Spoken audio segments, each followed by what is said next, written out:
እንኳን ለብርሃነ ትንሣኤው በሰላም አደረሳችሁ እንላለን። አንድ እንግዳ ይዤላችሁ መጥቻለሁ። እንግዳ እስቲ ራስን አስተዋውቅ። በመጀመሪያ ግን እንኳን አደረሰ። እንኳን አብሮ አደረሰ። ፋሲካ ማለት አዎ እንግዲህ በዓልን አስታከን በስራ ላይ ያሉ ዶክተሮች እስቲ ስራቸው ምን ይመስላል እያልን ነው። ለዚህም ለተመልካቾቻችን እንግዲህ ቤታቸው ቁጭ ብለው በዓልን ከናሁ ቴሌቪዥን ጋር ለሚያሳልፉ ተመልካቾቻችን እንግዲህ ቆንጆ የበዓል ቆይታ ይኖረናል ብዬ አስባለሁ። እስቲ እባክህ ለተመልካቾቼ ራስን አስተዋውቅልኝ። እሺ፣ እኔ ስሜ ዶክተር ምንተስኖት ማህተመ ስላሴ ይባላል። የማህፀንና ጽንስ ስፔሻሊስት ነኝ። እንደዚሁም የመካነት ሕክምና ሰብ ስፔሻሊስት ሐኪም ነኝ። በአሁኑ ሰዓት በኒው ሊፍ የመካነት ሕክምና ማዕከል እየሰራሁ እገኛለሁ። በዚህ በኒው ሊፍ የመካነት ሕክምና ማዕከል የተለያዩ የማህፀን ችግሮችን እናያለን። በዋነኝነት ግን ከእርግዝና እምቢ ላላቸው ጥንዶች፣ እርግዝና ለዘገየባቸው ጥንዶች አገልግሎት እንሰጣለን። እንግዲህ ይሄም ሲባል ከጠቅላላ የመካነት ምርመራዎች አንስቶ ቀላል የመካነት ህክምናዎች በመድኃኒት ብቻ ሊሆን ይችላል፣ ወይም መድኃኒት ሰጥቶ ክትትል በማድረግ ሊሆን ይችላል። እንደዚህ አይነት ህክምናዎች ይሰጣሉ። ከዚህ አለፍ ሲልም በዓለማችን ላይ ትልቁ ህክምና ተብሎ የሚጠራው አይቪኤፍ ኤክስ የሚባል ህክምና አለ።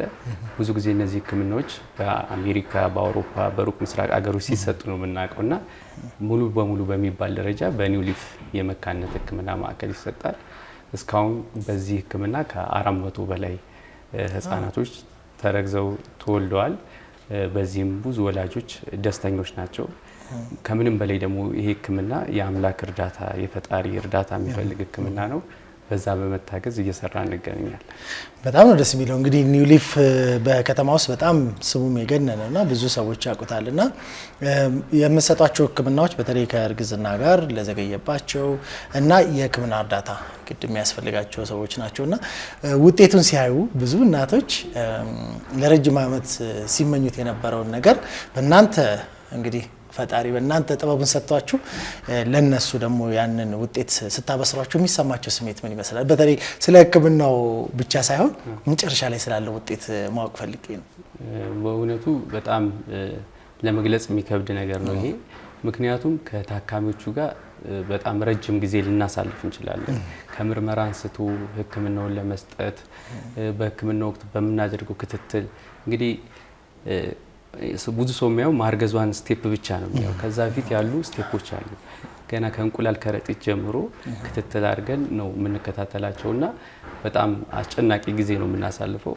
ያው እንደ ባለሙያ ያንን ላናሳይ እንችላለን ለታካሚዎቻችን፣ ግን በከፍተኛ ጭንቀት ውስጥ ነው የምናሳልፈው። ነገር ግን የመጨረሻው ውጤት በሚነገርበት ሰዓት በነገራችን ላይ እኛም አናውቀውም እና የደም ምርመራ ይሰጣሉ መጀመሪያ። ያን የደም ምርመራ ከሰጡ በኋላ ቢያንስ ከ2 እስከ 4 ሰዓት ሊቆይ ይችላል ውጤት እስኪደርስ። ያ ሰዓት እውነት ለመናገር በጣም አስጨናቂ ጊዜ ነው። እኛም በሁሉም እንደ ሃይማኖቱ ጸሎት እያደረገ ውጤትን የምንጠብቅበት ነው። ልክ ውጤቷን ቁጥሯን በምናይበት ሰዓት የሚሰማን ስሜት ልዩ ነው። ከታካሚዎቻችን ጋር ያንን ነገር በስራ ስንናገር ቃላቶች የሚያጥሩ ጊዜ አለ። ታካሚዎችም አንዳንዴ የሚያሳዩት ሪያክሽን በጣም ይገርማል። መሬት ላይ መውደቅ ሊኖር ይችላል። ከአቅማቸው በላይ በሆነ መልኩ ማልቀስ ሊኖር ይችላል። ብዙ ነገሮች አሉና በጣም አስደሳች ነገር ነው።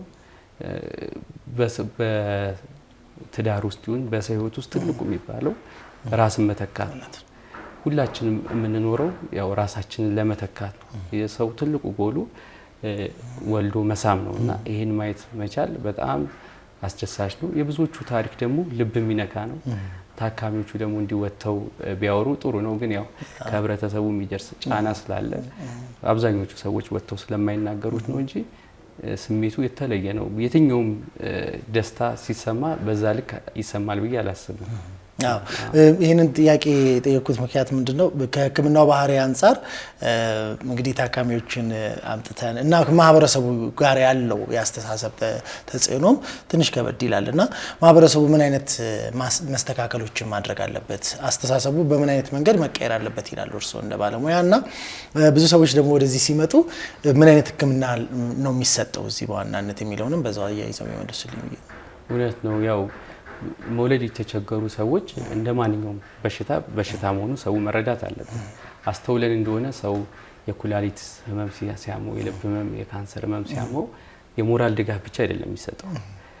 ገንዘብ አዋጥቶ እናውቃለን። በሞንታርቦ እየተዞረ በሶሻል ሚዲያ ገንዘብ ተሰባስቦ መደገፉ አለ ከሞራል ባለፈ። ግን የመውለድ ችግር ሲሆን ትንሽ ይለያል አይደለም፣ በአብዛኛው ማለት ሁሉንም አይወክልም አይደለም። የገንዘብ ድጋፍ የተለያዩ ሊሰጥ ቀርቶ አንዳንዴ ማሸማቀቆች አሉ፣ ትርፍ ስም የመስጠት ነገሮች አሉና ያ ነገር በፍጹም የሚደገፍ አይደለምና ከዛ ሲያልፍ ደግሞ ሕክምናውን በተመለከተ የአይቪኤፍ ሕክምና ሰዎች መውሰድ ያለባቸው ልክ እንደ ማንኛውም ሕክምና መሆኑን ነው። ምንድነው በዚህ ሕክምና ውስጥ የምናደርገው? አምላክ የሰጠን የወንድና የሴት ዘር ፍሬ አለ።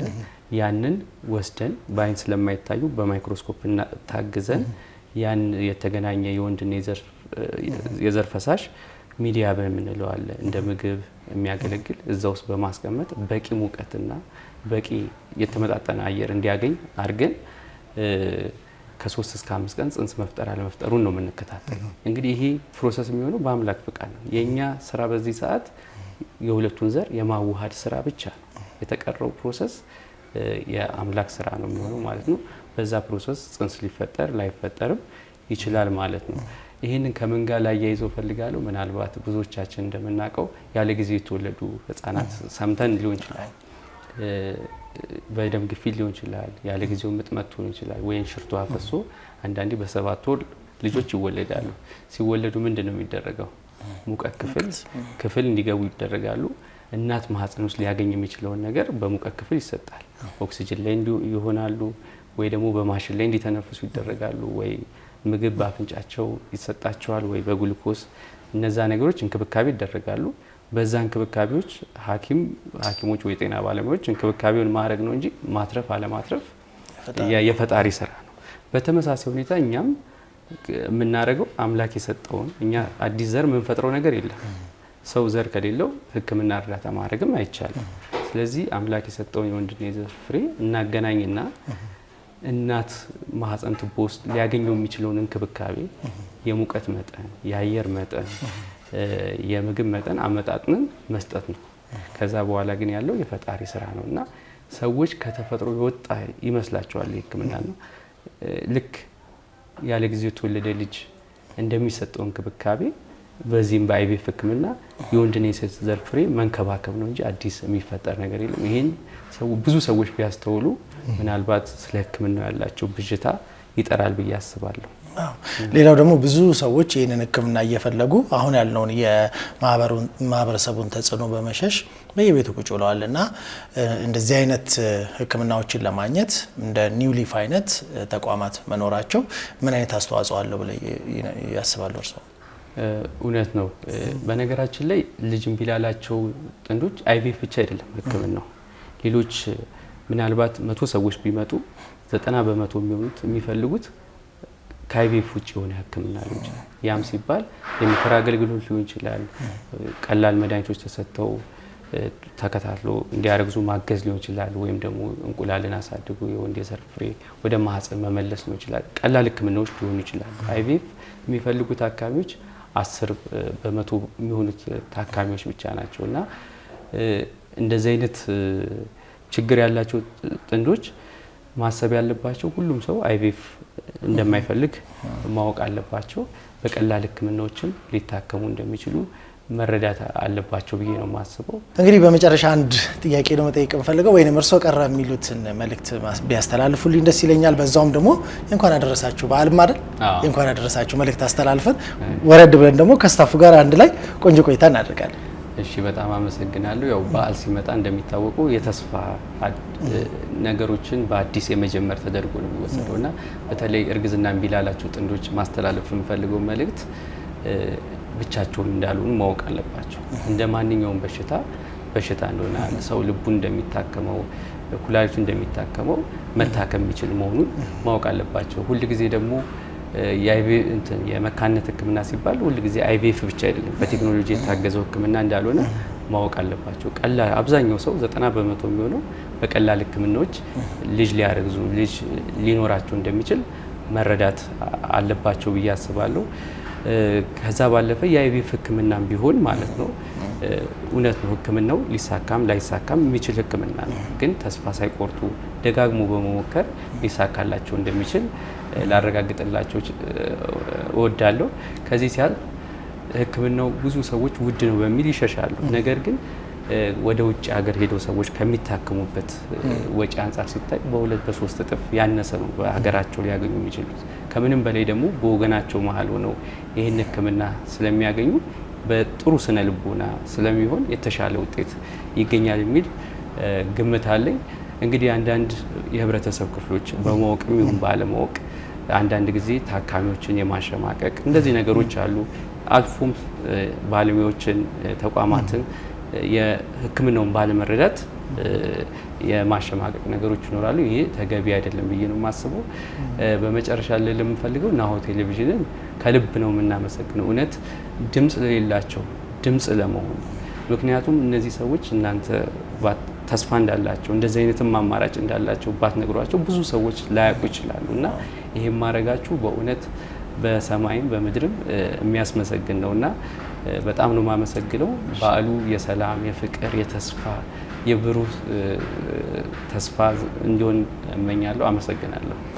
ተመልካቾቻችን እንግዲህ በበዓል ከዶክተር ምንተስኖት ጋር በኒው ሊፍ ሆስፒታል ተገኝተን ስለ ሕክምናው አይነት አጠር ያለ ቆይታ አድርገናል። ቤታቸው ቁጭ ብለው በጣም ይህንን ሕክምና የሚፈልጉት በሙሉ መጥተው እንግዲህ የልጅ እናት የልጅ አባት እንዲሆኑ እኛ ደግሞ በጸሎት እናግዛቸዋለን።